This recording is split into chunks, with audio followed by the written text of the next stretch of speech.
God, we look to you tonight. Above the singing, God, above the music.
coração acelerado, medo constante, formigueiro nos braços.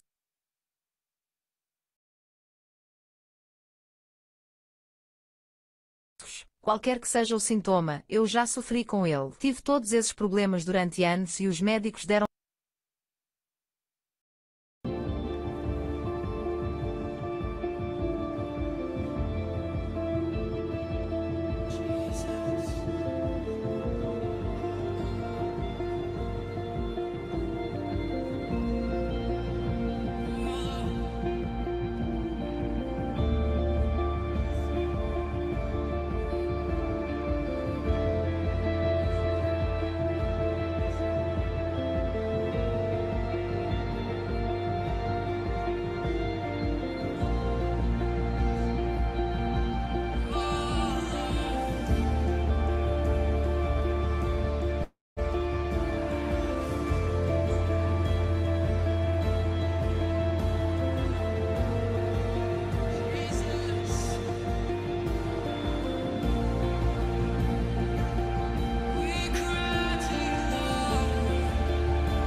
You might be asking yourself, can you actually create high-quality live streams for free? Well, with StreamYard, the answer is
Good evening, everyone.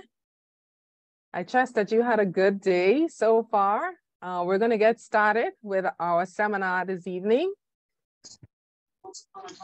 Can someone give me a thumbs up just to make sure that you're hearing me fine? All right. Okay. So good evening, everyone. I am Dr. Monique Mitchell, your host for this evening's meeting. I am actually hosting live from Lisbon, Portugal, more than 4,000 miles away from home. I'm attending the International Diabetes Federation meeting here, and it's actually 12:30 a.m. here. So I'm very happy to be hosting this for you, for us, really. Well, thank you very much for joining the meeting tonight, Feed for Life. This is our online diabetes seminar that we've been having now for the past 6 months. And we're very excited that you're here, and we have an exciting program planned just for you. I know that you will receive a lot of information that will help you to improve your health. And if you're diabetic or you know someone who's diabetic, it will definitely help to control your diabetes. So please relax and get ready to learn a lot of information. Just remember to mute your mics. Unless you're speaking, you've been acknowledged to speak. And then number 2, we want you to put your emails in the chat if you want to get a copy of the program, the recording. And then number 2, any questions you may have, you can also put in the chat as well. Thank you so much for joining us, and let's get started. At this time, we're going to begin with a short devotion and an opening prayer by our elder, Elder Kevin Sterling, who is an elder at the Good News Seventh-day Adventist Church, and he's actually the vice president of ASI Bahamas chapter. Mr. Elder Sterling, you can go ahead now. Good evening, ladies and gentlemen. It is a pleasure being here tonight. And God is awesome. With that said, let us bow for a word of prayer. Father, we give you thanks for the vision and the leadership of Elder Sterling, we're not hearing you clearly. Okay. And her team. And Lord, we ask that you will continue to guide them as they seek to impart information onto us that will help us to be better at handling diabetes and also to assist persons whom we may come in contact with. We pray for Christ's sake. Amen. Well, when you look at, this wonderful series, I said, Lord, what can I share? But then I came across a passage in Matthew 15 and verse 30, and it simply said, and they brought the sick, the lame, anybody who they can, and guess what? They brought them to the feet of Jesus. And so when they brought him to the feet of Jesus, Jesus says, you know what happened? I got all power to heal. Oh yeah, I have all power. And so guess what, ladies and gentlemen, I realized that our feet are very, very important. So much so that I started to do a little bit of research to realize that in our lifetime, we walk for over 100,000 miles. And so if we don't take care of our feet, we will be in serious trouble. Also, one of the other things that I realized is our feet help us with balance. And so God wants you and I to be in balance in what we eat, be in balance in how we move around, our exercise, our diet, our lifestyle, simple adjustments that we can do, which I'm sure you will hear more about and you will learn. God wants you and I to be in good health. And so I just want to share with you tonight these few simple tips from the Master himself to help us as we go through. And no matter what our challenges are, remember, stop, take a walk on the outside and just have a little talk with Jesus. And I'm sure everything will be all right. I wish for you a wonderful evening tonight as we are educated so we can take our knowledge to another level. May God continue to bless us all. Back to you, Sister Monique.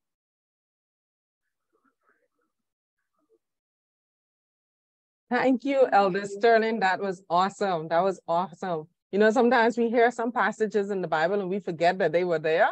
So that was a good reminder. So we're going to continue with our program because we want to get to the main focus this evening as soon as possible. I just want to just say a little bit about Elder Sterling just brought up our focus for Feed for Life is diabetic foot and protecting the diabetic foot. But in our series, we've been covering all aspects of diabetes, especially the foot. And so tonight is no exception. I just want to give you a little bit of information of why this topic and why this area is so important to us. Among diabetics, feed complications are some of the most expensive, the most feared, and the most common. And so we see every 20 seconds, somewhere around the world, a foot is lost to diabetes. Someone loses a part of a foot or a toe or something as a result of the diabetes. It is amputated. Here in the Bahamas, we are seeing that our numbers have also been increasing. And it's been increasing in younger persons. So that is the reason why that we began this series. It actually began in 2010. Go ahead. We actually began this series in 2010 as feed can last a lifetime.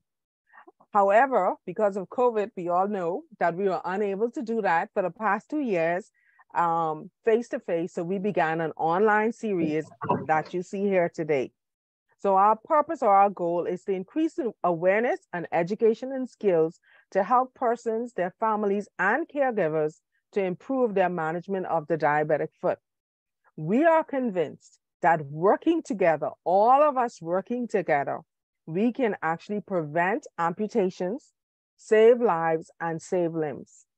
Only then we can see that we can achieve our mission for persons living with diabetes to keep their feet for life.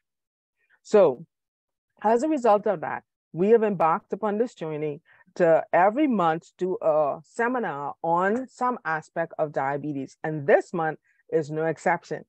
This week, we will be talking about diabetes and the food we eat. Since we know Christmas is quickly approaching, and we know that usually this is a time of excess in what we eat and drink.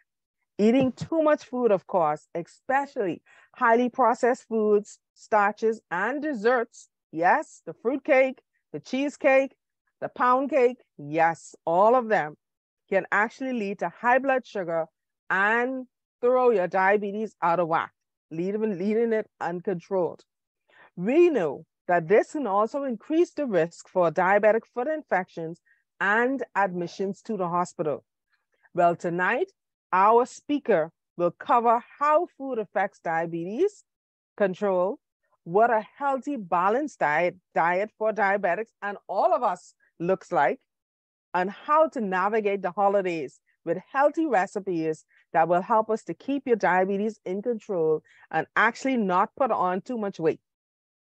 So that is what we want to talk about this evening. And yes, you may be thinking it's a stretch from the feet, but it is very important because the higher the blood sugar is, the higher your chances of having foot problems. So I see here this evening, we have a lot of persons who are logged on. We have persons from Freeport, we have persons from Bimini, well, of course, New Providence, and of course, I'm in Lisbon. So we're a international group tonight. So I want to ask persons to just chat, just drop in the chat where they're logging on from. And so we'll be able to recognize them. Oh, we have Abaco in the house. So we have a lot of persons from different places this evening. So, you know, our usual practice as we do our seminar, we have a segment called a Take Control Minute. And this segment is actually to help persons to learn how to take care of how to manage their diabetes and to take care of their feet. Oh, I see here we have Andros, Central Andros, New York, Florida, Jamaica. Oh my goodness, Cat Island. Excellent, excellent, excellent, excellent. So I'm gonna take this time now to do our Take Control Minute. and we're going to be right back with our speaker. So let me do that first, and then we'll get on to our speaker. So since we're going to be talking about food tonight, I thought that we will do our Take Control minute on something that will accompany food, which is water, which is the best drink that can accompany any dish. So let me share my screen at this time. So today our Take Control minute is talking about water. And so first of all, we're going to talk about the role of water in the body. So we know our whole bodies are made up of 60 to 70% water, and is needed for all the body processes that are occurring. Every single process that occurs in the body requires water. It carries electrolytes and nutrients throughout the body, aids in digestion of food, keeps our joints lubricated, purifies the blood, regulates the body temperature, contributes to proper bowel movement. And so we know if we're not drinking enough water, we can have some problems with our, not only our bowels, but with every other part of the body. So hold on here, I'm not advancing. Okay, so some of the benefits, so those are just some examples of what the water does in the body. But here are some benefits of drinking water. It decreases the risk of stroke, lowers the blood pressure, decreases the risk of heart disease, increases your energy and relieves fatigue. Have you ever had a hot, sunny day and you're really feeling tired and out of it, and you drank some water and you felt so much better? So that's the power of water. Lower the risk of urinary tract infections. It helps in weight loss. It actually lowers the risk of blood clots and intermittent claudication. It's a natural headache remedy. You know, sometimes we get a headache because we're dehydrated or we're not drinking enough, and sometimes you get a headache. It can actually relieve cramps and sprains and joint pains. But the most important thing on this slide is it does not increase your blood sugar. So you can drink all the water you need, and you will see that it will not increase your blood sugar. And so that is one of the things that we need to, why we need to drink water. Venicia from Jamaica, I see your hand is raised. You have a question or you want a comment at this time? Okay, we'll recognize you later. So we recognize that water is very, very important for us to drink regularly. So the first thing I wanted is to leave you with today, one skill I want you to leave with today is knowing how much water you should be drinking.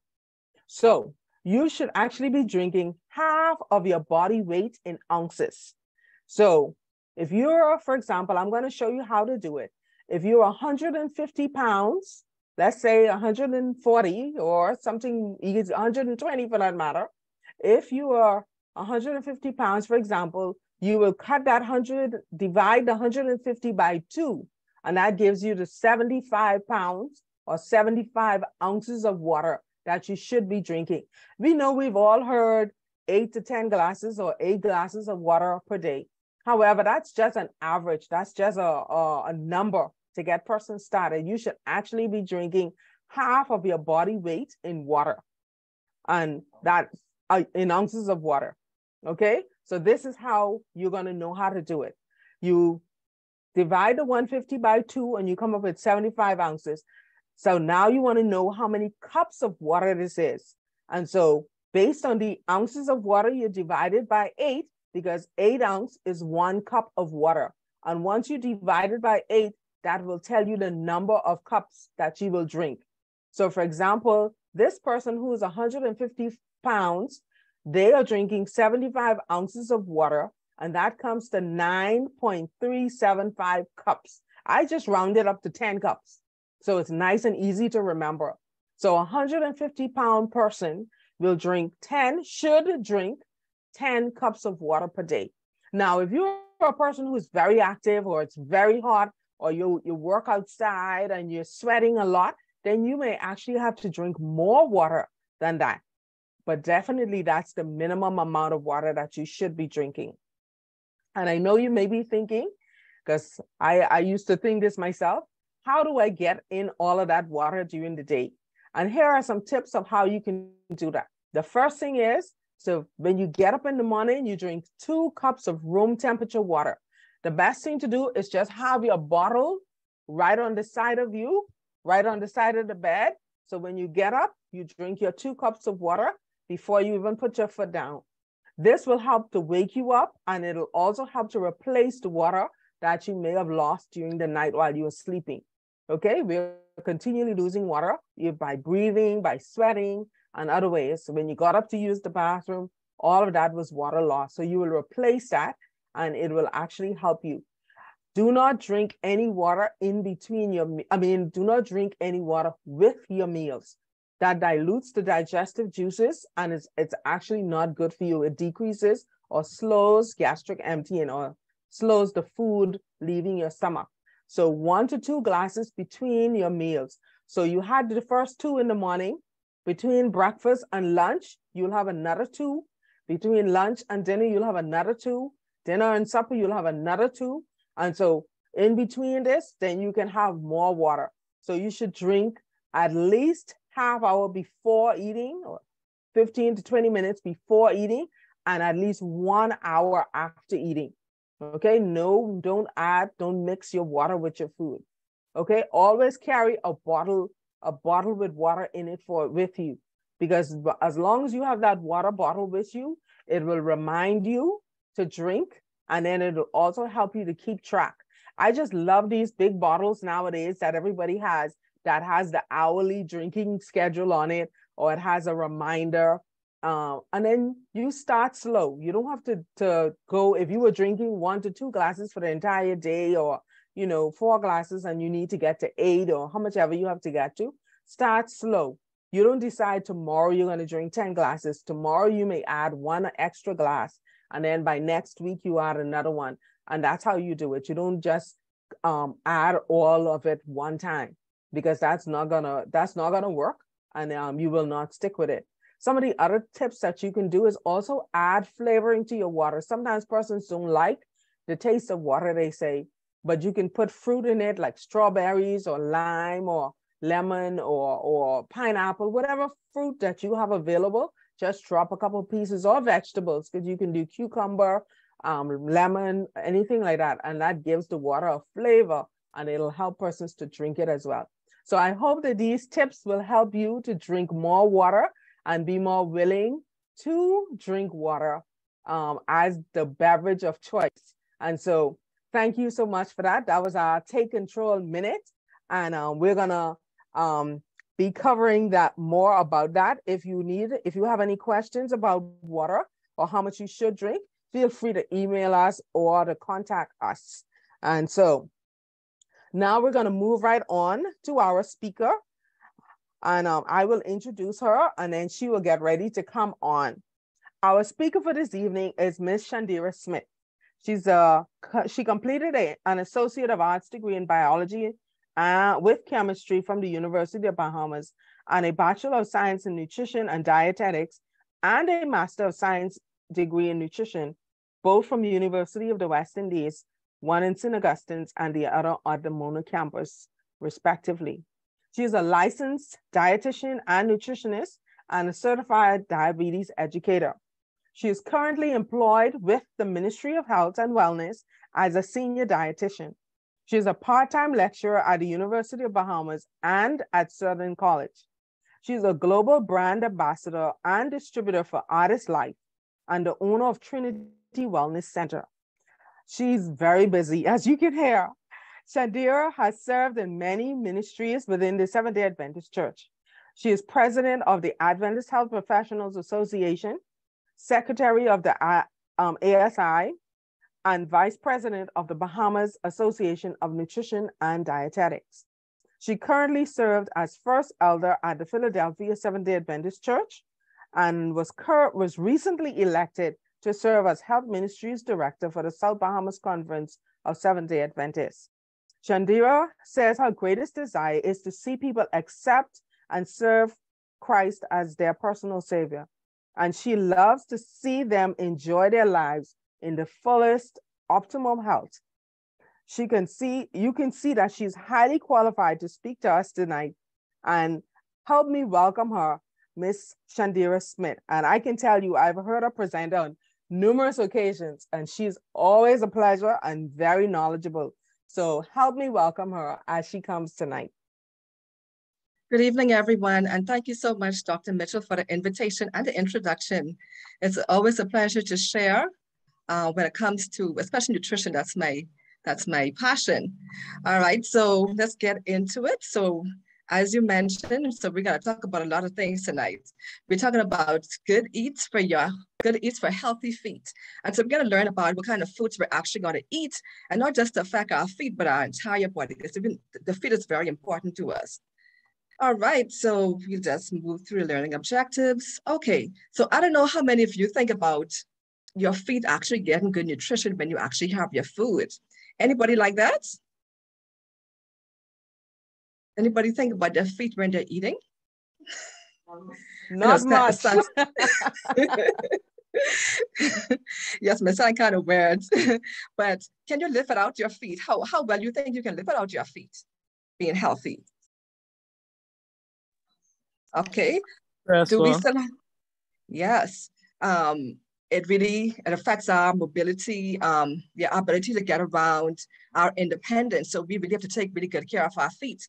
Okay, and so diet plays many important roles in our overall health and can affect different parts of our body, even our feet. And especially if you have any chronic illnesses like type 2 diabetes or diabetes on the whole, high blood pressure, it can really affect your foot health. And so a healthy diet can help manage chronic conditions that cause foot problems. And eating nutrient-dense foods just means foods that have a lot of nutrients in them. They can actually help to protect your feet from one of the most serious complications of diabetes, which is foot ulcers. Okay, so here are some factors that affect our foot health. Diabetes is one, and that's a very prevalent disease in our country now. And so diabetes can affect the circulation in your feet. It can cause a loss of feeling and trigger diabetic neuropathy. Then we have inflammation. Now, some foods that we eat, like those refined foods, so whether it's oils or sugars or grains, they can actually increase inflammation in your feet and even cause plantar fasciitis.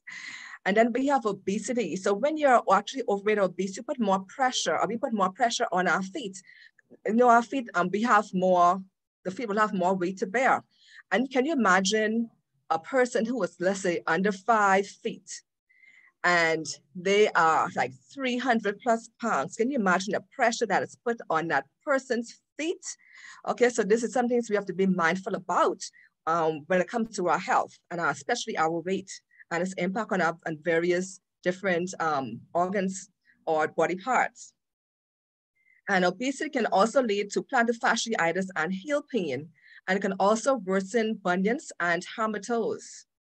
And then we have osteoporosis, where our bones are weakened and they are more susceptible to being broken or stress fractures and trauma-related breaks. And then there's poor circulation. Now, no place in our body, if we're not getting a proper circulation, it's not going to be well as it should be. And so poor circulatory problems caused by peripheral artery disease, smoking, diabetes, and other conditions can create various problems with your feet and your legs.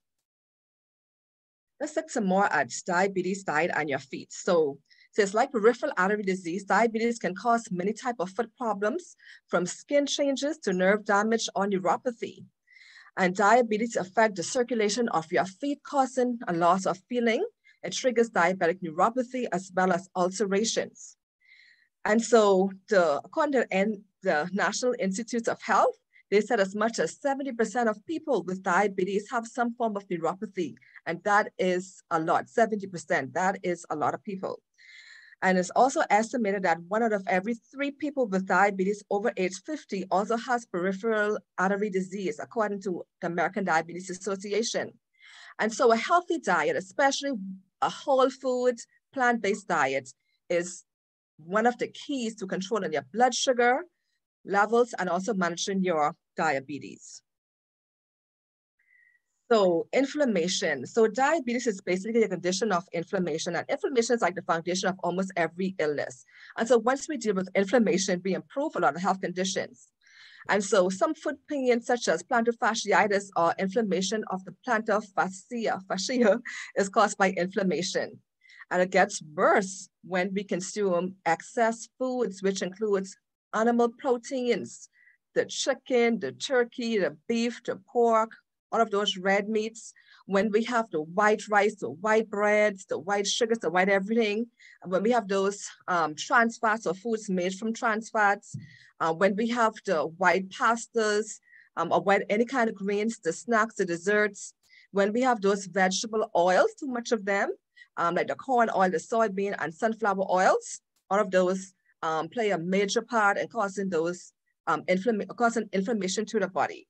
And so they can aggravate or other inflammation conditions like arthritis, heel spurs, and painful arches. And then when it comes to obesity, as I mentioned before, obesity, if you're obese, it puts a lot of pressure on your foot, so you'll end up getting a lot of pain. And it may also cause some disability. Okay, so your body weight has a direct effect on your foot health. The more you weigh, the more force your feet have to bear.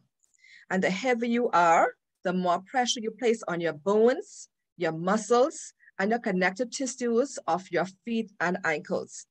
And then when you have this excess body weight, it increases your chances of a variety of painful conditions in the feet. Okay, so we're going to be careful. We'll try to get our weight to the normal range. So let's look at diet and osteoporosis now. Now we have 52 bones. That's a quarter of all the bones in our bodies in our feet. And so can you imagine if we have osteoporosis, they can actually lead to fractures, to stress fractures in your feet. And so when it's interlinked with obesity, studies have shown increased prevalence of tendinitis, plantar fasciitis, osteoarthritis, and gout in obese people. And so a poor diet that is low in micronutrients can lead to the onset of osteoporosis, which is associated with an increased risk of fractures and trauma-related breaks.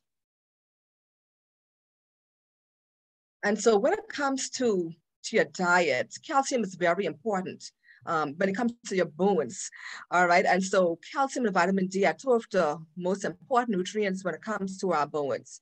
And so we have to make sure that we have enough in our diet in order to decrease the risk of fracture, as other lifestyle changes as can other lifestyle changes like regular exercise. And so we have some foods that are high in calcium and vitamin D. We have our green leafy vegetables, of course, our dairy foods, but dairy foods also having those saturated fats that can cause inflammation. So it's best to get your plant sources, like as I mentioned, your green leafy vegetables, like your kale, your collard greens, your spinach, and then also certain cereals, breads, juices, sardines with the bones, nuts and seeds are also high in calcium. And also, if you are to take dietary supplements, you have to make sure that you have it make sure it's recommended by a doctor or dietitian just before you go and prescribe your own calcium supplements. So when it comes to the bioavailability of calcium, so we have some sources that are more digestible or absorbable than others. And so spinach, so when you eat spinach, rhubarb, and okra, we have like less than 10% being absorbed. When we have the dairy foods, tofu, soy milk, salmon, orange juice with calcium, almonds and beans, we get like a 20 to 30% absorption of calcium. And when we eat the kale, the broccoli, the Chinese mustard greens, the turnip greens, and the green cabbage, that's where we get most of the calcium. Most of the calcium is absorbed into our bones. So we want to aim more for the ones that has greater than 40% absorbency or bioavailability. Okay, so diet and poor circulation now. So especially with persons who have diabetes, circulation can be a real issue. And so circulatory problems such as atherosclerosis can be caused by peripheral artery disease, obesity, smoking, diabetes, and other conditions can create various problems with your legs and feet.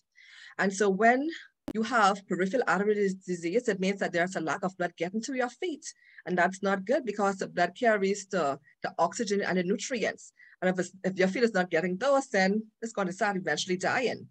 Okay, and so when there's a lack of those nutrients and oxygen, you may experience the following signs and symptoms such as reduced healing times of cuts and grazes. You may see a change in your skin color. It may look even bluish. You may have cramping in your feet and legs, slower nail growth, and less hair growth. And also a diet that is low in saturated fats, trans fats, and sodium, and rich in fruits and vegetables can help reduce your risk of peripheral artery disease, according to American Heart Association. And then in January 2015, a study was done, and they recommend consuming omega-3 fatty acids. And these are like a flax, you get this from your soybeans, your flaxseed, linseed oils, walnuts, avocado, tuna, salmon, and mackerel. Now I know most behemoths should not be deficient in omega-3s because we love our avocado. We eat it abundantly during the season. And so we should not have a deficiency in that particular nutrient at all. So all of these these omega-3s help to lower the risk of peripheral artery disease. And now let's look at the impact of sugar, salt, and fat. Now, when we have excessive amount of these in our diet, it just causes a lot of stuff to happen that shouldn't be happening, a lot of unpleasant things. Okay, and so we know that there's a strong relationship between the years of high blood sugar and peripheral artery neuropathy. So the higher your blood sugar levels are for the longer time, the more advanced that condition is going to be. And when you take when you have a diet that is high in those refined fats, it can also increase your blood pressure and contribute to atherosclerosis. And also there's a strong relationship between processed foods and elevated blood pressure and over long exposure time, peripheral artery disease. So we have to really eat more real food rather than having those processed foods so that we'll improve these health conditions and even prevent them. And also when we have excessive intake of sodium, they may also contribute to edema. So we want to keep our blood pressure under control. Okay, so if you were to have any kind of wounds on your feet or anywhere else in your body, nutrition or good nutrition is really important to help you to be able to heal as quickly as possible. And so we want to make sure that you have protein, which is a major building block of our skin as well as our connective tissues. And when we have a lack of protein in our diet, it can impair our blood vessel formation, collagen synthesis, wound remodeling, and fibroblasts proliferation. And when there's a significant protein deficiency, it can depress our immune system by reducing the white blood cell production and levels. This increases the body's susceptibility to infection. So we have to make sure we have enough protein. And protein is usually not a nutrient that we're actually deficient in, but make sure that you have a sensible diet that has enough protein. And also our antioxidants. These are substances that are found, especially in our plant-based foods, our fruits, our vegetables, that actually help to fight against inflammation and they help to heal us. And so some of those antioxidant nutrients are vitamins A, C, and E.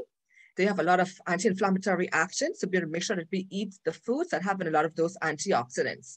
So all of them have been proven to fight against inflammation, also in decreasing excess scar formation and chronic wounds. So these antioxidants are really good for wound healing, and also our minerals like magnesium, zinc, and iron, especially zinc, really important is a very important, especially immune function nutrient that really helps us to improve our resistance and help us to heal really well when we have those wounds. Alcohol and foot health. Now, boy, in the Bahamas, we drink a lot of alcohol, and it can have a serious impact on our body. So excess alcohol damages your nerves and blood vessels, two major risk factors for foot ulcers, and greatly increases the likelihood that you will get an infection. And peripheral sensory neuropathy and excessive alcohol consumption are closely linked. All right. And so there's no safe threshold for drinking. Even one drink can do damage. And so if you do drink, we want you to stop drinking, but if you're having a challenge with it, but the more drinks you have, the higher your risk is for those illnesses like peripheral artery disease and for everything, okay? So in terms of low risk, they say up to 4 drinks per day, but this one is sort of high because we normally say 2 drinks a day for men and 1 drink for women, okay? And the fun is actually low risk. And so the more drink you have, the more alcohol you have, the greater your risk for basically everything. So just stay away from the alcohol. Then when it comes to smoking and foot health, smoking increases your risk for diabetic foot ulcers. So if you smoke, you want to quit, okay? It's the only solution if you want to protect your feet. And of course, we know our feet are very important to our life. We don't want to be losing our function in our feet. Okay, so when you smoke, what it does, it depletes the body of those essential nutrients, the vitamins, the minerals, and the antioxidants that help to prevent disease. So what smoking does, it narrows or constricts our blood vessels and it makes them hard. And anytime you constrict your blood vessel, it reduces the blood flow. And of course, you know the blood will carry the nutrients and oxygen. And so you wouldn't have that proper nourishment and oxygen to your feet or even other part of your body. And so, of course, that spells trouble, okay? So try to avoid smoking and stay away from people who are smoking also. And it says that also many people with diabetes who require foot amputation are smokers, okay? So if you want to reduce your likelihood or your chances for foot amputation, getting your foot cut off, stop smoking. Exercise and foot health now. So exercise is very important for the entire body. And so the main or the most, one of the most beneficial advantages of exercise to a person with diabetes is that it improves circulation. Okay, and so keeping your feet strong and flexible can help reduce foot and ankle pain, reduce muscle soreness, improve your overall foot health, and keep you active. And so exercise and improve range of motion and help limber up your feet may reduce your chance of getting hurt. And also slow and gentle stretches, it will improve your flexibility. It will also help to strengthen the muscles and tendons in your feet. And so a simple exercise, just like walking. Walking is one of the simplest and the best exercises that we can actually do. It helps to ensure the strength of your lower limb muscles and helps to maintain healthy body weight. Then also we have weight-bearing exercises that involve supporting the body weight are necessary to improve bone health and keep away osteoporosis. So like using your own resistance or even using like some dumbbells, or even if you have like water bottles, but with water, if you use them for exercise, they can help to strengthen your bones as well as your muscles. So try to do some weight-bearing exercises as well. And also regular exercise helps to maintain your balance and flexibility of your muscles. It reduces the risk of falls and injury. Exercise also helps to keep your tendons, your ligaments, and muscles supple and strong. Then routine stretching can help reduce the pain in the heel and plantar fasciitis. Exercise also helps releases those neurochemicals called endorphins, which is responsible for stabilizing mood and reducing stress. So it's a natural antidepressant. So if you're feeling down, just get up and exercise. It really helps. So these are just some different exercises you can do, some foot exercises. And of course, if you have foot issues, be sure to listen to the advice of your foot doctors or your physiotherapist so that you can be safe. So you gotta remember to be active and stay active. Make physical activity and exercise a part of your lifestyle. That's one of our dietary guidelines. And you wanna do activity for at least 5 days a week and you want to enjoy it. You don't want to do anything that you don't like. You're not likely going to do it. So make sure it's something that you actually enjoy. Okay, so let's go more into foods now, food as medicine. So we want to have, so when we actually deciding on the types of foods we're going to have, we want to make sure that we choose the foods that are anti-inflammatory. All right, and these are mainly our plant-based foods or foods in their more natural state as much as possible. We want to stay away from the ones that are highly refined and processed. Like you see the ones on the right-hand side, the ones with casein, the processed meats, your meats and dairy, fast foods, the sugar-sweetened beverages, the fried foods, and those refined oils, and gluten. And this is the GMO gluten. Try to stay away from these types of foods. And eat more of your fruits, your veggies, your peas, your beans, your nuts, your seeds, your herbs, your spices. They're the ones that are actually going to help you to be better, to be healthier. And so this is some examples again, anti-inflammatory foods. Now you see a salmon in the middle there. So salmon has those omega-3 fatty acids. But if you follow more of a plant-based diet, if you're a vegan or want to become one, you can still get your omega-3s from your flax seeds, your nuts and seeds, even your greens has in omega-3. So you don't have to eat salmon to get your omega-3s. So these are just I picked out 12 foods that has some powerful anti-inflammatory actions. The papaya or the papaws, we call them here. Your avocado, cranberries. Now, cranberries are not local to the Bahamas, but we import them and we have them. They're pretty good for us. We have the broccoli, the hemp seeds, the red cabbage, the blueberries, the chia seeds, the walnut, celery, turmeric, and ginger. These are very powerful antioxidant foods. So you want to try to have these in your diets on a regular basis, if not daily. Okay, so when it comes to our health as well, especially when it comes to managing blood sugars, fiber is like the most essential nutrient or the most important nutrient that we should be eating. And I was listening to a health documentary some time ago, and they were talking about the amount of fiber that our ancestors used to eat compared to how much we eat today. And they mentioned that they used to have like about 200 grams of fiber every day compared to the 12 grams we have in today. And that's an average amount. And the thing is with fiber, we need it in our fiber improves almost every health condition that we have. Okay, so we have two types of fiber, the soluble fiber. And so these one help to trap water and turns into gel. They help to slow digestion and they help to lower our blood cholesterol as well as our blood sugars. And then we have the insoluble fiber, also known as roughage. These are made of non-soluble cellulose. These speed food through our digestive tract, and they also add bulk to prevent constipation. And the two of these now are very important for health. So they pass through the body without elevating our blood sugars. And they also aid in blood sugar control and the insulin response. And fiber has so many other benefits that I can't even go through tonight, but make sure that you have a high fiber diet. And fiber is only found in plant foods. Fruits, vegetables, nuts, seeds, whole grains, peas and beans, nuts and seeds, okay? And so here are some more fiber foods, the complex carbohydrates. So these are the whole wheat foods, the oats, the rye, the barley, the brown rice or wild rice, the spelt, bulgur, couscous, pasta, millet, quinoa, cracked wheat. All of these are different examples of complex carbohydrates that we can use. And we get a lot of fiber from this particular group. Then our nuts and seeds, okay? So we're trying to have our nuts and seeds in their raw states as much as possible, as opposed to having them in their roasted or their cooked state. We get much more nutrients when we have them in their natural state or when they're raw.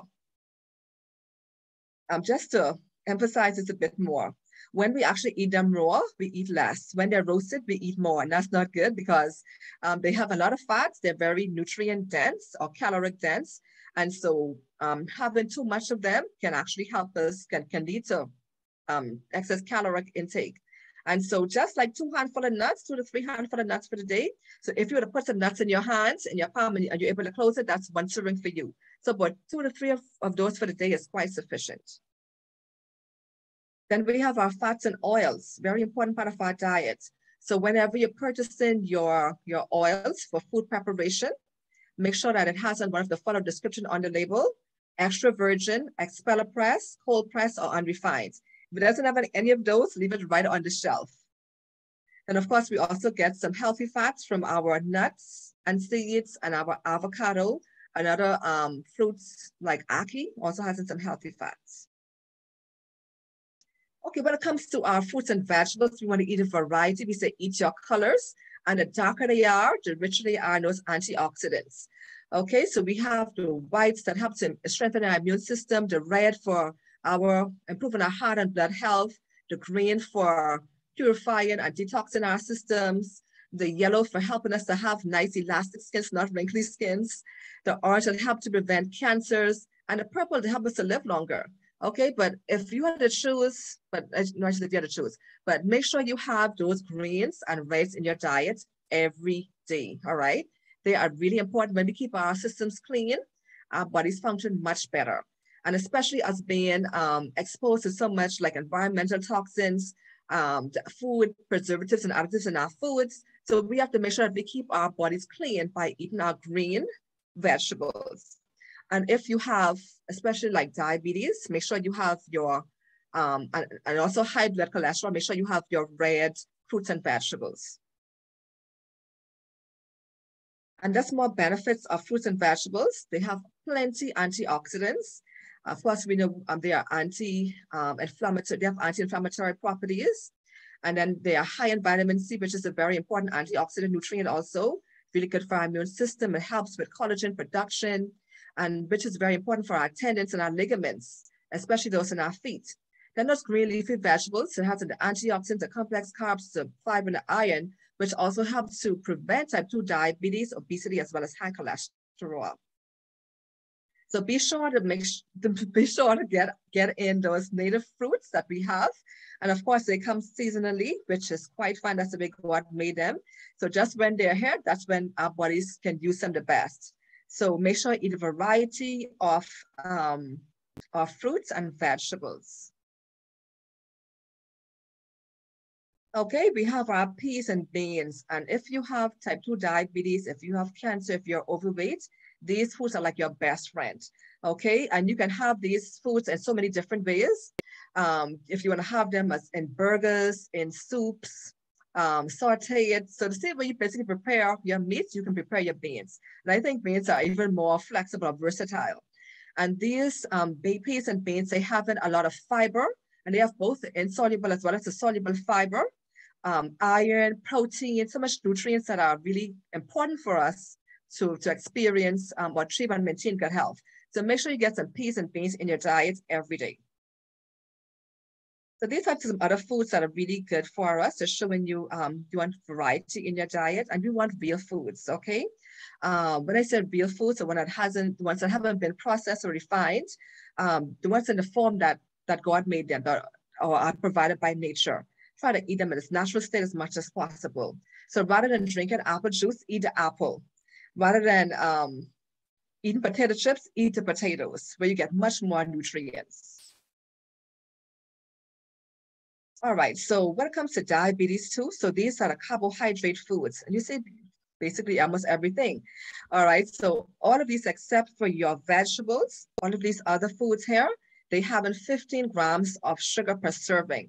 The vegetables only having like 5 grams, and they have plenty fiber, which means they don't cause our blood sugar levels to go up.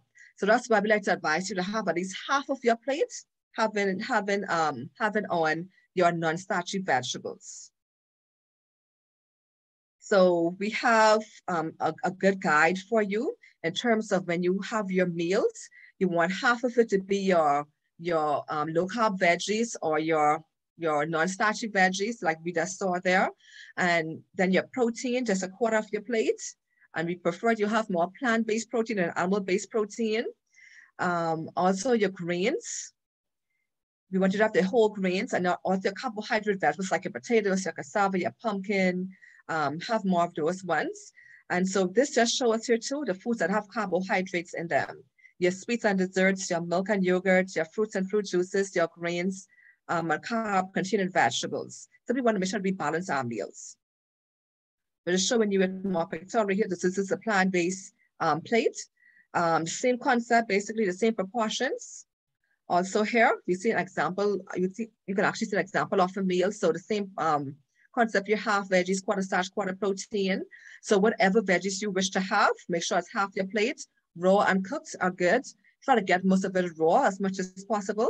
Any starch that you have here, try to have more of the wholesome, the whole grain ones. And if you want to have 2 different types of starch, that's fine. If you want to have potatoes as well as rice, that's quite fine. Just make sure all of them fit in that section. If you also were to look at your fist, 1/5 size, that's the amount of starch you have on your plate. That's about 25% of your plate. If you were to have your protein, the palm of your hand without your fingers, that's how much protein you should have at each meal.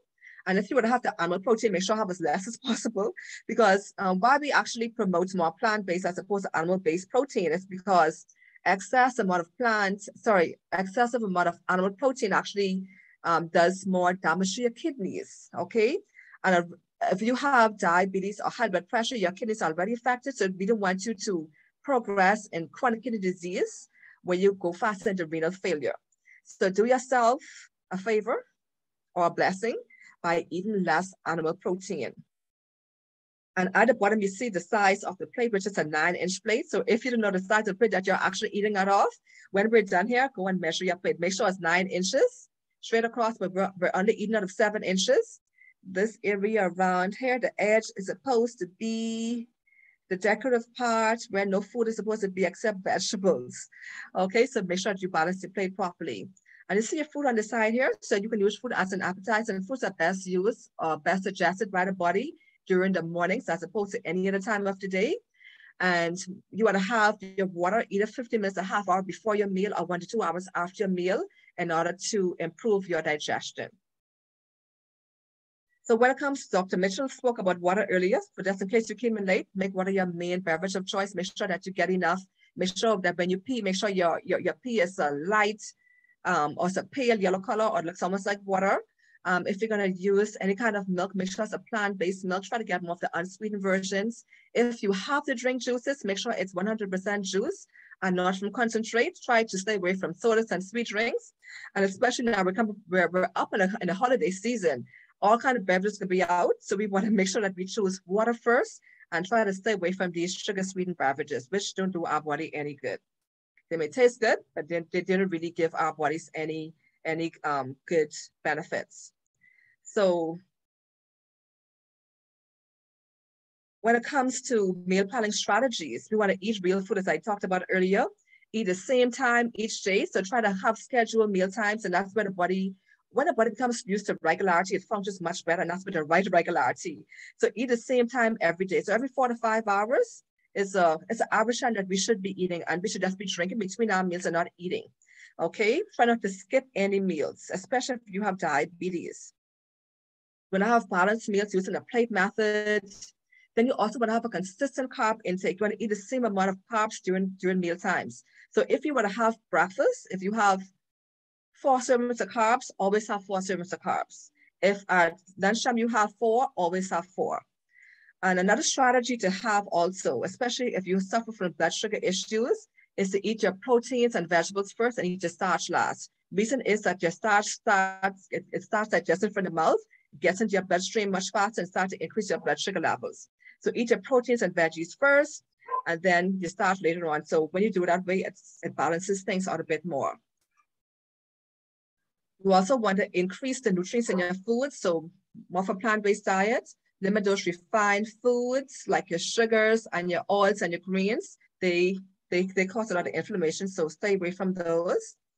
And you want to use more anti-inflammatory foods, as I talked about earlier, and also using those the proper oils and using anti-inflammatory property foods like the herbs like turmeric is really, really important.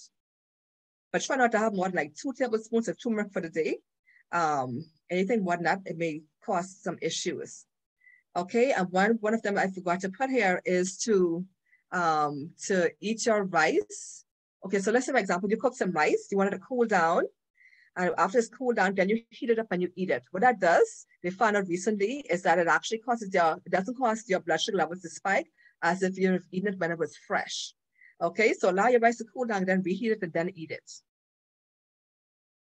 Okay, so we want to practice mindful eating. All right, another good thing to do as we go into the holiday season, but for the rest of our lives. We want to slow down. We want to put our fork down in between our bites, not just keep our forks suspended in the air and just be like breaking up the food. All right, try not to multitask when we're eating. Try just to focus on your food when you're eating. Try not to gulp your drink, but try to sip it. Okay, chew your food thoroughly. I know some people eat so fast. I say it seems like they inhale their foods. So take some time, chew your foods, enjoy your foods, enjoy the flavors, savor the flavors, and just, as I say, enjoy your meals. Just don't wolf it down and not enjoy it. Stop eating when you are satisfied or before you feel completely full. Then you will enjoy and appreciate and give thanks for your food. Okay, here's how we can use the herbs and spices as our medicine.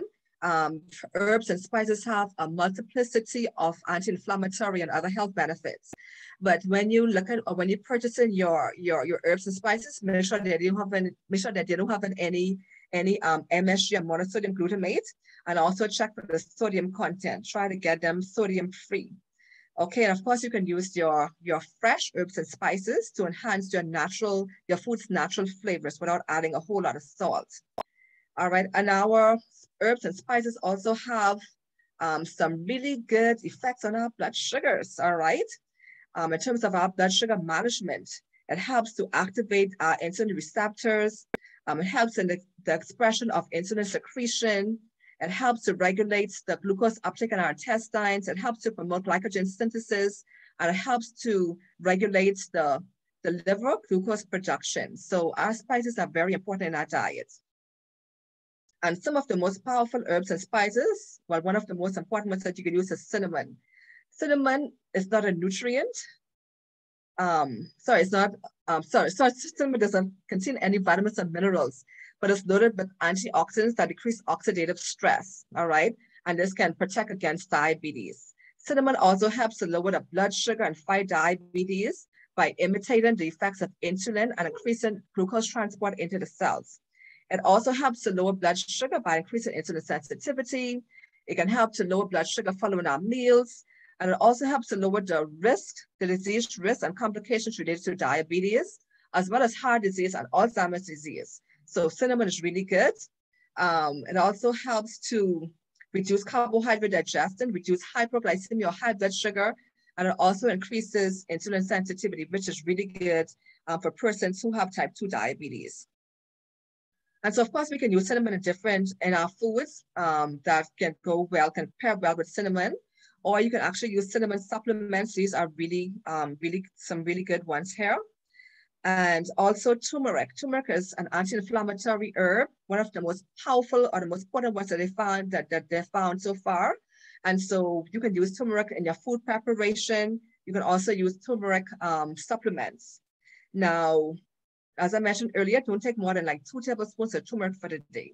And if you're taking aspirin, you don't want to be taking turmeric because they actually do the same thing. So it may cause your blood to thin too much. So you have to be careful with the turmeric when on aspirin. Apple cider vinegar is also good for blood sugar management. And this is the raw, unfiltered apple cider vinegar with the mother. It almost acts like insulin too. So if you're running high blood sugar levels, you just take like a tablespoon of apple cider vinegar to 8 ounces of water, and you drink it an hour before breakfast, lunch, and dinner for like 3 consecutive days. And that will help your blood sugar levels to come under really good control. Under control. Then we also have moringa. Moringa is also really good. And they found that the leaves contain proteins that mimic those found in insulin. And so moringa is thought to help the body regulate and use insulin well. And it also helps to stabilize the blood sugar levels. And it also may help the body process sugar much better and also affect insulin as well. So moringa is really good to use in our diet. Okay, so earlier in my introduction, you may have heard Dr. Mitchell said that I'm an Artist Life distributor. So we sell a line of nutrition supplements that help to improve diabetes, especially with inflammation, with getting those antioxidant nutrients, for helping with your calcium as well as vitamin D intake, getting the proper amounts. These supplements are excellent at helping to improve your condition. So in conclusion, you want to make sure that you eat a balanced diet of whole foods, plant-based diets to prevent deficiencies. When you use anti-inflammatory herbs and spices, drink enough water, minimize your intake of those pro-inflammatory foods such as refined sugars, grains, and fats, as well as sodium. You also want to use good quality nutrition supplements, achieve and maintain a healthy weight. If you drink and smoke, quit. You're going to get regular exercise to strengthen your muscles and bones and for your overall body. Okay, so remember that your body is a temple. You want to ask God for the strength and the courage or the means to make healthy food and beverage choices. And you want to plan your meals intelligently and prayerfully. So thumbs up for anti-inflammatory foods, thumbs down for pro-inflammatory foods. And so you want to, this Christmas season and even beyond, you want to eat and drink to bring honor and glory to God. Remember that our bodies are His temple. And remember that what you eat affects your feet. We don't want to lose our independence. And so also along with all of other healthy lifestyle principles, we have what we call New Start or the 8 natural doctors, where the N is for making smart food choices, E is for exercise, W is for water, S is for sunshine. Make sure we get enough sunshine. It affects our mood a lot of times too. We also get vitamin D from sunlight. We also want to be temperate. Being temperate means using in moderation the things that are good for us and abstaining from those things that are not good for us. And then we want to make sure that we have fresh air. Just don't stay in air condition all day. Get out into the environment and breathe in some fresh air. We want to get enough rest. We want to trust in God, which is the foundation of our health. When we trust in God, He enables us to be able to practice all of these other 7 laws of health. And so remember 1 Corinthians 10:31, it says, therefore, whether you eat or drink or whatever you do it all to the glory of God.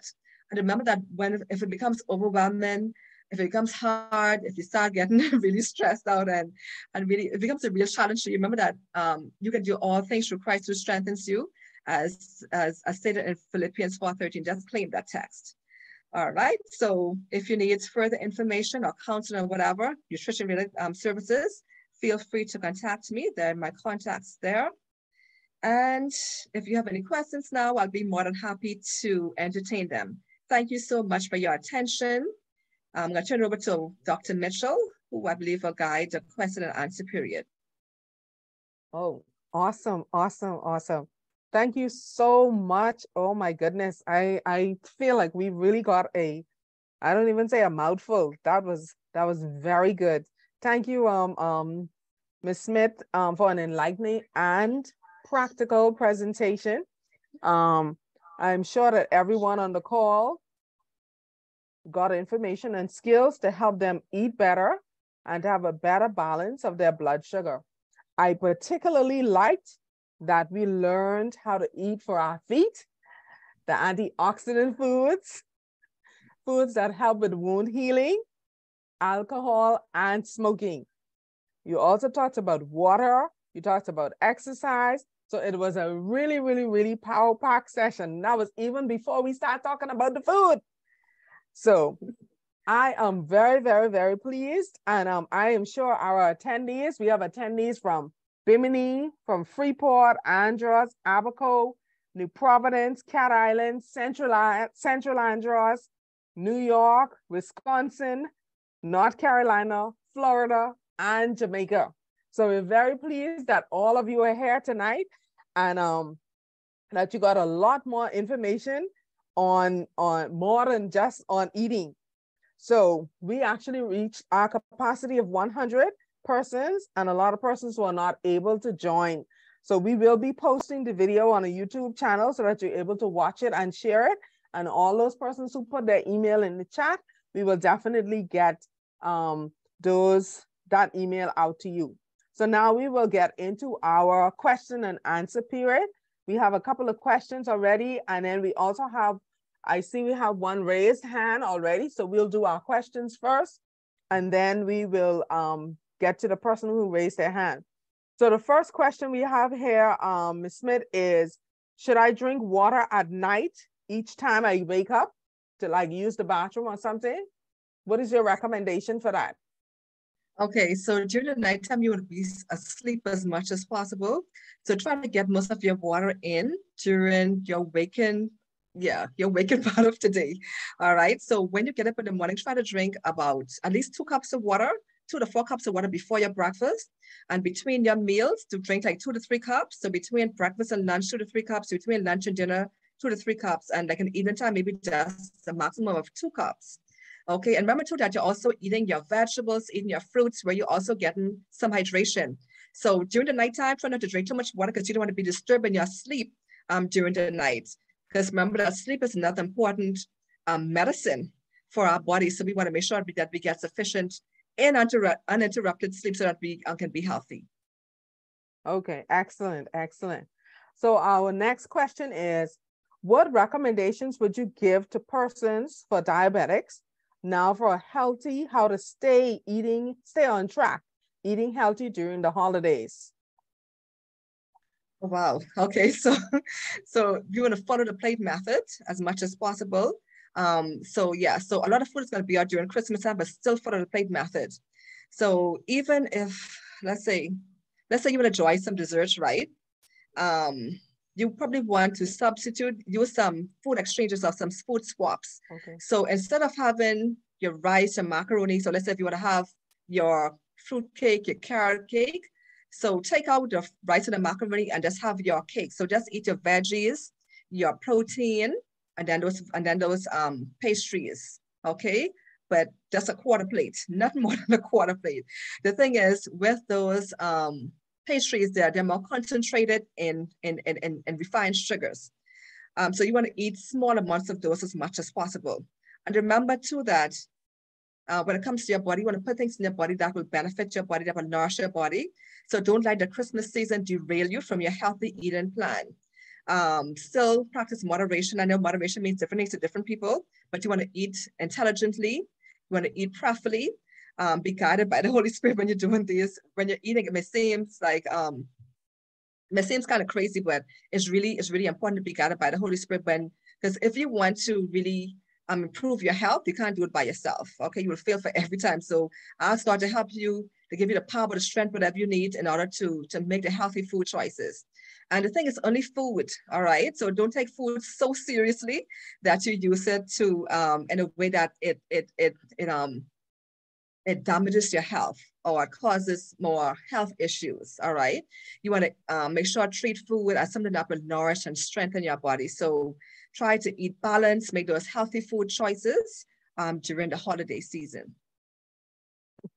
Excellent. I hear you say, from what you're saying substitution. You know, sometimes we want to eat everything, but you may have to give up something so you can have something. And so that's what I heard you say when you say substitution, and eat to live and don't live to eat. You know, exactly. So the choices you make, definitely. So we have another question here that says, gout is common around this time. Are there any dietary recommendations that persons can do to prevent a gout attack? Stay away from those meats, especially the red meats, the processed meats, and just stick more of a plant-based meal. So even if you were to eat meat, try to stick within the recommended amounts. Make sure you drink a lot of water. Stay away from those pro-inflammatory foods. You can also make sure that you have those anti-inflammatory herbs like your turmeric, your cinnamon, the ginger is also excellent. And also cayenne pepper, really good antioxidant herbs that helps to ease gout and prevent gout. And also apple cider vinegar also helps to fight against gout and prevent gout as well. So they are some really good things that you can use. But especially when it comes to the red meats and the processed meats, stay away from them. Okay, well, somebody also wanted to know about the black cherry. Do you recommend that as well for? Yes, yeah. Black cherry is also good for gout. It has some powerful antioxidants that help to ease the pain. Excellent. So now we have another question just came up. It said, what is your recommendation for Glucerna for diabetics? Do you approve of that, diabetics using that? To a certain extent, I do. But my first recommendation to you in reference to that would be to have more real food. So what you want to do is perhaps make your own, let's say you want a liquid, so make your own smoothie where you use your fruits, your vegetables, perhaps some whole grains, some nuts or seeds in it, as opposed to the canned stuff. But if you have no other alternative, then use the canned stuff. But the first thing you want to do is to use more real food as opposed to the stuff in the cans. Okay, excellent. So we have, I saw our hand that was raised from Venetia from Jamaica, and then we had an iPhone, but I'm not finding them anymore. So if okay, right here, iPhone or Venetia from Jamaica, you had a question, you can just recognize, I can allow you to answer. You can unmute and ask your question at this time. I also see Jan as well. You can go ahead and ask your question. Okay, good evening. Can you hear me? Yes, we can hear you. Go ahead. Okay, throughout my health journey or somewhere along my health journey, I heard that cinnamon was not too good for us to use. And so the recommendation given was coriander, which I have both coriander and cinnamon because I do like the taste of cinnamon as well and some stuff that I use. So my question to you, because I saw you mention something about cinnamon as a good spice that we can use. So is it still good, or is it something that recently they've discovered again that we can use? I just want to know for clarification, please. Okay, so as far as I know, the cinnamon is good, but there are certain types of cinnamon that are better than others. So when you see the Ceylon cinnamon, I can't remember the other scientific name for it right now, but when you see Ceylon cinnamon, that's a good one to use. And the other one is not as health promoting as the Ceylon cinnamon. So what is it? Ceylon? Ceylon, yes. There is another scientific name that I can't remember right now, but I know Ceylon for sure. That's a really good one to use. Okay, all right, thank you. Because I was not sure. I like cinnamon. I still use it sometimes, but I also use coriander sometimes. Yeah, but both of them are good. And the thing is too, is to not use excessive amounts of them, because if you have certain health conditions, it may be a little too powerful, and especially if you're taking medication, they may not work so well together, but make sure to stick within the recommended amounts. Okay, thank you. You're welcome. Okay, Ms. Benicia, we see that. So we have a person from the someone on an iPhone. If you wanted to ask a question, you can go ahead and unmute. Okay, I see the raised hands. Let me see who's that. S. Meadows, you can go ahead and unmute and ask your question. Good evening, everyone. Wonderful presentation again, Ms. Smith. I just was wondering, I always see you give a plate preparation for rice and meat. And it just dawned on me, how much soup should we eat as a female? Because, you know, soup you think is something good. And I mean, I am little, but I go back for seconds and sometimes thirds. But, you know, how much soup should we be eating? Okay, so with the soup, we follow a similar proportions. Of course, you can't really put a soup on the plate and really do it like that, right? So when you're cooking, if you're cooking your own soup especially, you always want to put lots of veggies in your soup. Of course, you can put your protein. Your proteins can be your peas and your beans. If you're meat eating, of course, you know those meats will be put in the soups. And then you have your starch, which will be your pumpkin, your cassava, your potatoes. So when you take up your soup now, just try to follow the same proportions as you would have eaten, like when you have it on a plate. Okay, and soup is a good food to put a lot of those herbs and spices in as well. It can be a really, really powerful, nutritious and nourishing meal with the soups. Okay, right. But one of the main dangers in our country or in our Bahamian diet is that we put a lot of starch, the dumpling, the cassava, the potatoes, the plantain, the corn. I mean starch for days. All right. And we like to put a lot of those red meats and processed meats in them. But you can use the peas and the beans. I mean, it gives such a nice rich flavor to your soup. You really don't have to put a meat in. And then when you add those different herbs and spices, man, that can be so good. All right. So, right. And that's the problem, because then I was thinking, I said, how much am I supposed to eat? Like 2 cups, 3 cups, 4 cups, what? Okay, so the thing is, be so good, you know. Yeah, so once you have a lot of veggies in it, you'll get satisfied in short order. All right. Okay, good. So once, so make sure once your fibrous vegetables, especially, you're not gonna overeat. Or eat. But you gotta make sure that you eat when you feel stop when you feel satisfied. And that's kind of hard to do when the food tastes good. We have to come under subjection. Thank you. Okay, we have one more question here. It says, is mace and nutmeg good spices to use? Oh, definitely. It's just the amount as well. I know nutmeg, if you have too much, it can cause some issues, I think, with the brain. So make sure that you don't have too much of nutmeg. All right. I know we normally just do like a dash and whenever, let's like if you're doing cereal, some kind of cooked cereal, just put like a dash of nutmeg in it, not a whole lot of it. Okay, awesome, awesome. I see the iPhone person. I guess they're just giving us a thumbs up. But I don't see any more. Oh, what about black pepper? What do you recommend for black pepper? Okay, so black pepper has some really good benefits as well. And especially when if you're using turmeric, putting a dash of black pepper with the turmeric helps the curcumin in the turmeric to be able to be more absorbable by the body. So the black pepper is good because too much, if you have really sensitive stomach, it may cause some irritations. So just pay attention to how you feel when you eat certain foods, and then govern yourselves accordingly.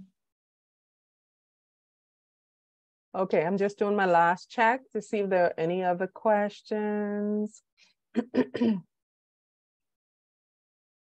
Okay, I think we're good. I would just like to say, is there anyone else? No? Okay, I just want to say a thank you to everyone who attended tonight. And I want to say a special good night to everybody from Lisbon, Portugal, and the International Diabetes Federation Conference under the theme, Education to Protect Tomorrow. I think that was very important because it was really good that Ms. Smith was able to join us and give the education and all the information that we received tonight, because I think most persons will definitely use that information even right now, because Christmas is right upon us and they need that information to be able to make good choices, good food choices, and activity choices as well. We're gonna, if there are no other questions or comments, we're gonna have our closing prayer by Elder Kevin Sterling, if he's still on. We have many commendations in the chat saying, thank you, Ms. Smith. Excellent presentation, good information. We have all of your emails here so that we'll be able to send you the recording as well. Now, I don't see Mr. Elder Sterling, so we're gonna have Elder Mitchell give us a word of prayer so that we can end.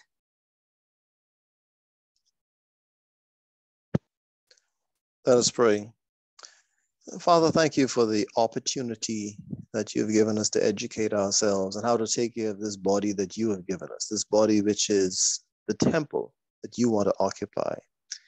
Thank you for guiding us with knowledge, with information, with people who are able to impart things to us that are for our benefit, that we can live to your honor and glory and for our own comfort and our own health, that we may be healthy, wealthy, and wise. We ask you now to help us to translate this information into practical application in our lives, how we eat, how we drink, when we eat, when we drink, and how we will influence other people when they see us eat and drink, that we can be a blessing to them as well. Keep us this night, give us a good, safe, restful, peaceful night, and help us to be intelligent eaters. In the name of Jesus we pray. Amen. Amen, amen. Thank you so much, everyone. And Ms. Smith, thank you for a wonderful presentation as usual. And we appreciate you. We appreciate all the information. Thank you, everyone. We're going to get all the numbers down in email, and we'll send all the information to you. Have a good night, everyone. Good night. Good night. Good night. Thank you. Good night. Good Good night. You're night. welcome. Good work. Good night. Good night. Good night and thank you. Good night. Good night. You are welcome. Yes, good night. Thank you. Good night, Dr. Mitchell. Good night. I hope you're behaving. It was good. It was good. Good night. Very nice. Enjoyed it. All right.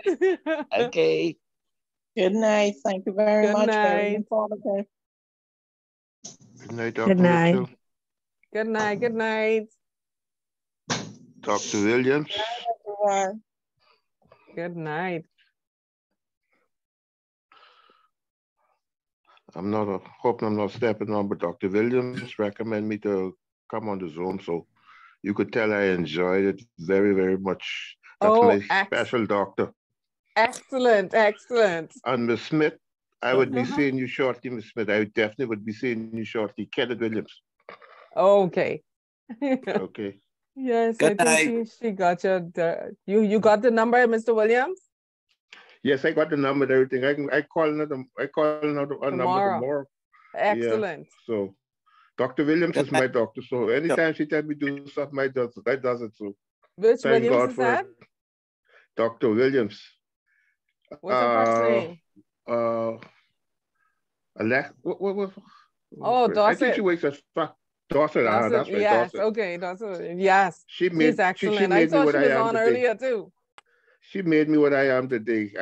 I'm a Excellent. diabetic, and I'm so proud of her guiding me through what I is. I'm 73 now, and I've been doing very good. So between her and Miss Smith and you, I'll get it done. Excellent. Thank you very much. Thank you too, sir. I say you had one. I say you have Hello, Dr. Mitchell. How are you? Hello, I am very well. How are you? You know what this is? No. I can't see who's talking. We used to work together, Miss Wiley. Oh, Miss Wiley! From Health Education. Yes, so good to see you. Well, hear from you. Wonderful, Miss Wiley. Good to hear from you. I see your son every now and then. I send you hellos from him. Kelron. Yes. Kelron. Yes. Very nice presentation, you and Miss Smith. Hi, awesome. Shandera. Can you hear me? I don't know if she's still on. Let me see. Oh. Yeah, good. It was very good. I enjoyed it. Excellent. We do it once a month. So what you need to do, you send me your email. No, I didn't. You could put your, you know how to put your phone number in the chat? Tell I know my daughter. That's all right. I will find you. I will get it from your son. You know what? I think I had your thing on my WhatsApp. Okay, all right then. So then you know. I don't know if it's still there, but if it's there, I'll call you. Yes. You like next week. No, my number ain't changed. Ms. Mitchell? Yes, sir. Ms. Mitchell? Yes, sir. Go ahead. I'm not savvy with the thing. I just want to know how I could get my email onto the chat. I don't know how to get my email onto the chat. You have my WhatsApp? I'm not sure. I'm not sure I have your my WhatsApp. number. I'll give you my number. I'll put my number in the chat, and then you can just WhatsApp me on that number next week, okay? I'll put it in the chat. So look in the chat. You're going to see my phone number. Yes. Okay, I'll do that. Or anyone else who needs it, that's my phone number. You can just WhatsApp me, and then I will have your number. And so then every time we send out the reminder, you'll get a notice as well. Okay. So just write that number down and put it in your phone. It's 802-3668. Just give me a minute, please. Give me a minute. Okay, no problem. Then olive oil. Okay. Hi, good evening, Monique. How are you? I am very good, Mrs. Stewart. I saw you. Thank you so much for coming. How come you got my voice so quickly? You said the number is? Your name came up. Okay, all right. And I know your voice. Nice presentation. I'm glad. Thanks for the invite. Thank you too. Good night. Okay, take care. The number is 803 what? 802. 802. 3668. This box. I will say this box. 8. Hello. Okay, Yes. thank you. I'll get back to you. All right, sir. Take care. I'm trying to remember what was in that bowl. Let me look at the receipts I sent you.